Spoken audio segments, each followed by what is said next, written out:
Hello बच्चों, आइए इस प्रश्न को देखते हैं। क्लोन शब्द उन संततियों के ऊपर लागू नहीं होता है जो लैंगिक प्रजनन से बनती हैं, क्योंकि ए संतति में जनक डीएनए की समरूप प्रति नहीं होती है। विकल्प बी केवल एक जनक के डीएनए का प्रतिकृतिकरण होता है और वह संतति में आता है। विकल्प सी संततियां अलग अलग समय पर बनती हैं, या विकल्प डी जनक और संतति का डीएनए संपूर्ण भिन्न होता है। इस प्रश्न की जो मुख्य अवधारणा है, मुख्य अवधारणा वह है लैंगिक प्रजनन। लैंगिक प्रजनन एक विशेष प्रजनन का प्रकार है जिसमें दो युग्मकों का संलयन होता है। इसमें युग्मकों का निर्माण होता है तथा युग्मकों का संलयन होता है। यह एक विशेष प्रक्रिया होती है। इसके दौरान निषेचन का पाया जाना इसका एक महत्वपूर्ण लक्षण होता है। निषेचन की प्रक्रिया के दौरान एक कोशिकीय युग्मनज का निर्माण होता है।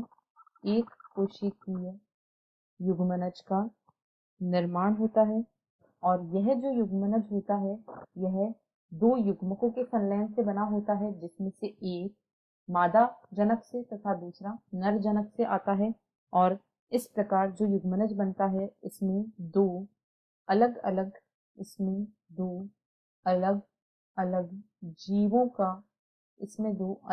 जीवों का आनुवांशिक पदार्थ होता है।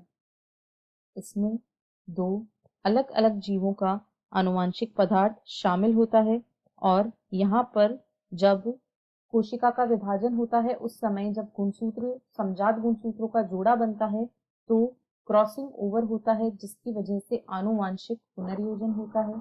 इसकी वजह से आनुवांशिक पुनर्योजन की प्रक्रिया होती है, जिसके फलस्वरूप जो जनक से संततियां बनती हैं उनमें डीएनए की समरूप प्रति नहीं होती है, बल्कि जो थोड़ा बहुत डीएनए होता है वह जनकों के समान होता है तथा कुछ भाग डीएनए का जो होता है वह आनुवांशिक पुनर्योजन के फलस्वरूप परिवर्तित हो जाता है।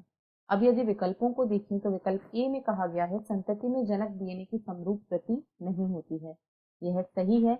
जब संतति में जनक के डीएनए की बिल्कुल समान या समरूप प्रति होती है तब उसे क्लोन कहा जाता है। बी में कहा गया है केवल एक जनक के डीएनए का प्रतिकृतिकरण होता है और वह संतति में आता है। यह गलत है।